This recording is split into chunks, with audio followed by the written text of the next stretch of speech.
When your children are little, when they're 5, 6, 7, 2, 3, 4, you know what the most important thing is? I have 5 of those, I could tell you.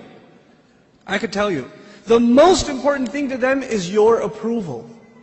They want to make you proud, man.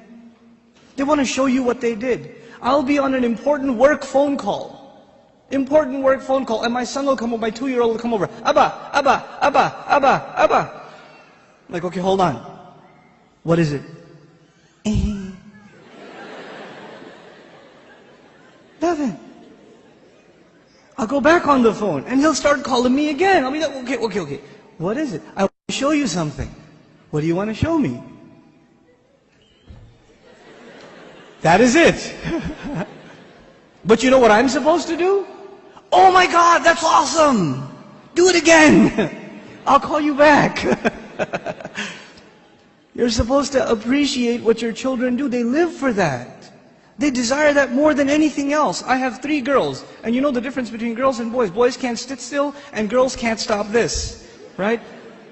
So I pick my girls up from school. One's in 1st grade, the other's in 3rd grade. I pick them up from school. It's a 25-minute ride back home, and what are they doing the whole way?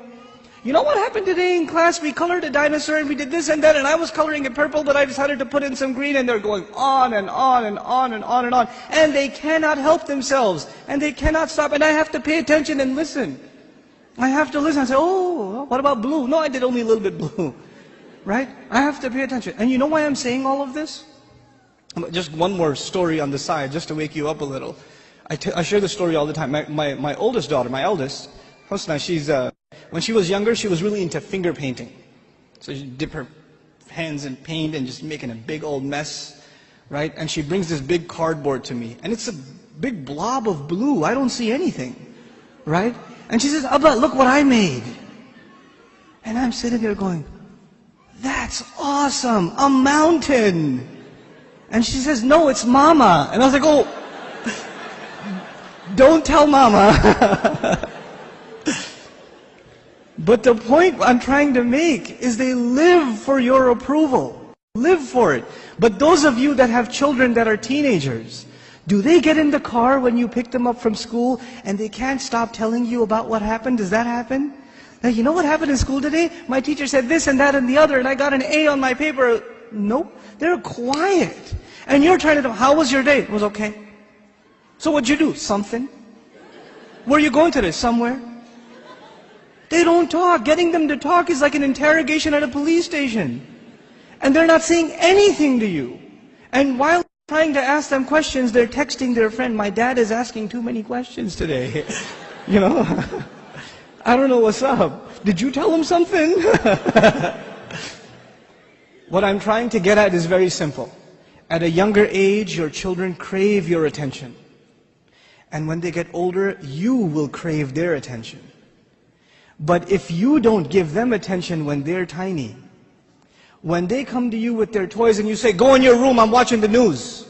The game is on, could you take him please? Come on, I had a long day at work, I don't want to deal with this right now.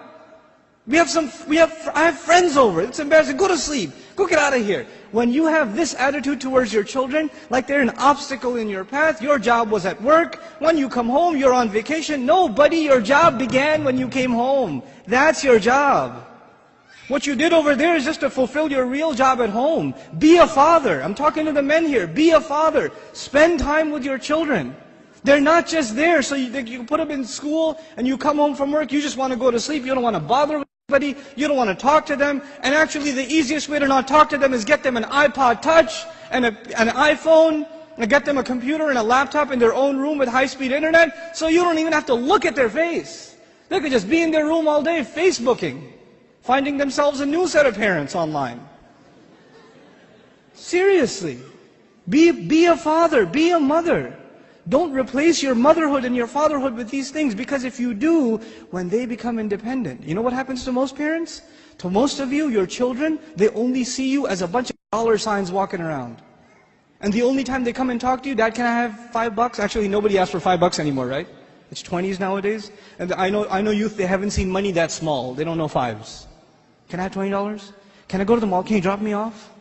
Can I go over to my friend's house? Can I do this? Can I do that? Can I do the other? When they want something, they come to you. Otherwise, You don't see them. And when they get to a certain age where they are old enough to make their own little bit of money, guess what? You're not going to see them at all. Because your cash register is no longer relevant. That's no longer relevant. If this is the relationship you are setting yourself up for, you're headed for destruction. We got to change this now. And the way to change it, and it's going to be hard for a lot of you to implement this, but we have to be friends with our children. We have to be their best friends. They should enjoy hanging out with us the most, the parents.